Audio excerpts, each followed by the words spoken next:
Hola, buenos días. Seguramente muchos, por no decir todos vosotros, habréis oído hablar sobre la crisis de los refugiados. Pero ¿a causa de qué empezó? Simple. A causa de una guerra en Siria, la que comenzó por un intento de golpe de Estado, el cual falló, y a causa de eso empezó una guerra civil, en mitad de la cual se incorporaron extremistas religiosos, los cuales creen que es bueno matar por su religión.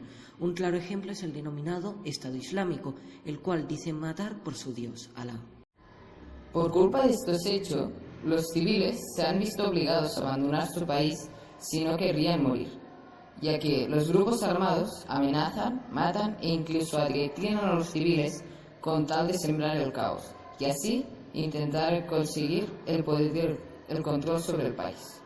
Uno de los problemas que sufren es que al abandonar su país los refugiados se acostumbran a ir hacia Alemania, pero ¿cuál es su sorpresa cuando llegan a la frontera? Veréis, descubren que no los dejan pasar hacia dentro de Europa, y es cuando dijeron que dejarían a pasar a los refugiados.